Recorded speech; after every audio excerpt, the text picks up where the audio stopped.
कहते हैं जीवन क्षणभंगुर है और मौत मौत तो अटल सत्य है, लेकिन जब जीवन और मृत्यु के बीच कोई अनदेखा हाथ आकर किसी को बचा ले तो हम उसे क्या कहें, संयोग या चमत्कार या फिर भाग्य का लिखा हुआ। यह कहानी है उस एक चेहरे की जो राख के ढेर में से जीवन लेकर लौटा है, उस एक टिकट की जिसने एक जिंदगी बचा ली और उस एक सीट की 11A जिसने इतिहास लिख दिया। एयर इंडिया की फ्लाइट AI-171 टेक ऑफ के 59 सेकेंड के भीतर मौत बनकर जमीन से टकराई। 242 यात्रियों और 12 क्रू मेंबर से भरे इस विमान का हर टुकड़ा मलबे में तब्दील हो गया, लेकिन इस मलबे में से एक नाम उठकर सामने आया, रमेश विश्वास कुमार। सीट नंबर 11A विमान के ठीक अगले हिस्से में, जहां एक्सपर्ट मानते हैं कि क्रैश के दौरान बचने की संभावना सबसे कम होती है, क्योंकि विमान जब टकराता है तो सबसे पहले उसकी नाक यानी कॉकपिट और फ्रंट सेक्शन चकनाचूर होती है। पर रमेश 11A पर बैठकर भी आज हमारे सामने जिंदा खड़े हैं। ये देखिए रमेश का बोर्डिंग पास, साफ लिखा है सीट 11A। ये वही टिकट है जिसे अब लोग लकी टिकट कह रहे हैं। शायद यही वह क्षण था जब किस्मत ने मौत से 2 कदम आगे चलकर रमेश को थाम लिया, और अब इस विमान हादसे में रमेश विश्वास कुमार ही एक लौते ऐसे यात्री है जो जिंदा बचे हैं। 59 सेकेंड का यह हादसा रमेश के लिए सिर्फ 30 सेकेंड का मौका लेकर आया। इन 30 सेकेंड में उन्हें फैसला लेना था, क्या करें, कहां भागे, कौन सी इमरजेंसी एग्जिट सबसे पास है। उनके सामने धुआं था, चीखें थी और मौत का साया था, लेकिन उन्होंने वहां किया जो बहुत लोगों के लिए नामुमकिन होता है। 30 सेकेंड के भीतर रमेश ने अपनी जान बचाई। रमेश मामूली चोटों के साथ बच निकले। जी हाँ, मामूली खरोचे और जलने के कुछ निशान, लेकिन जिंदगी पूरी तरह सलामत। यहाँ कोई साधारण घटना नहीं है, यहाँ कोई आंकड़ा नहीं है, यहाँ है एक चमत्कार। हमने हमेशा सुना था मौत को कोई नहीं टाल सकता, लेकिन आज रमेश को देखकर लगता है जब तक ऊपर वाला ना चाहे कोई आपकी सांसें नहीं छीन सकता। यहाँ कहानी है एक आदमी की जो राख में से जिंदा लौटा। यहाँ कहानी है 11A की, जहाँ बैठा एक इंसान अब करोड़ों के लिए उम्मीद की मिसाल बन गया है। थी कहानी रमेश कुमार विश्वास की। आपके लिए यहाँ सिर्फ एक रिपोर्ट हो सकती है, लेकिन उनके परिवार के लिए यहाँ है उनका दूसरा जन्म। यह है इंडिया, जहाँ हर हादसे के मलबे से कभी कभी एक चमत्कार निकल आता है।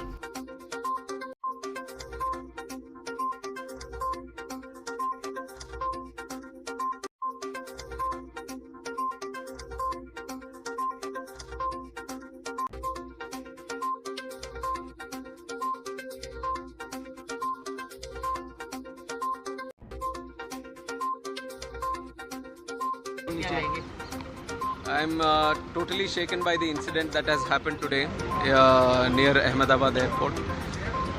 Very tragic and very, very horrific. And even till now, I have to say I'm in a state of shock.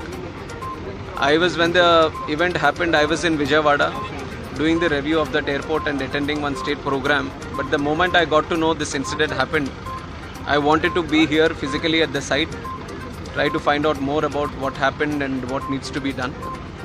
And also Honorable PM has called me and also told me to be there at the site and also look into the operations which is going on right now.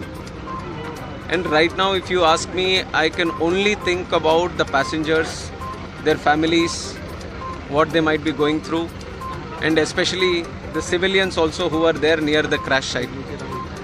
A lot of relief effort has been done already, right from Indian Army, NDRF, state police, medical departments, including aviation concerned departments. Everyone has attended immediately. The fire department, to the best of their abilities, they have been functioning here and doing the rescue operations. And we still have to find out the numbers. I don't want to put any wrong numbers to you, so we still have to go through the numbers.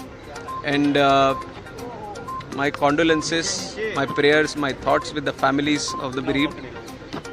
And we are trying to extend all the help that can be done.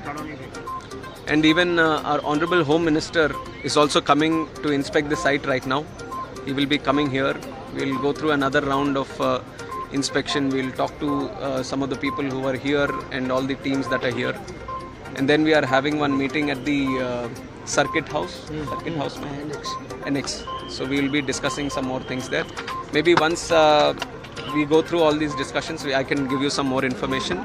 But if you ask me, then I'm just thinking about the families and the passengers who are there. It's a great loss. भी थे इसमें जो travel कर रहे थे, Yes, ऐसी yes, information है। it is. और उसमें It is very, British nationals थे Yes. और वो सब। very sad to know that Vijay Rupani ji, Chief Minister, was also there, and like you were mentioning, other nationals were also there, children were also there. I would only say that each and every life is precious to us. Each and everyone is a very important person to us. So it's an incident which has shaken the nation also. Everyone has expressed their grief. Seriously इस घटना को लिया जा रहा है क्योंकि इतनी technology होने के बावजूद इस तरह की घटना होना तो वो एक अपने आप में बड़े सवाल Yes, खड़े yes. I'll only give one line to what you have asked right now. We are going to do a fair and thorough investigation. We are not going to spare anyone. We are not going to leave any stone unturned. We will do properly according to the protocol, and we are going to go to the depth of why this incident has happened. That much I can tell you now.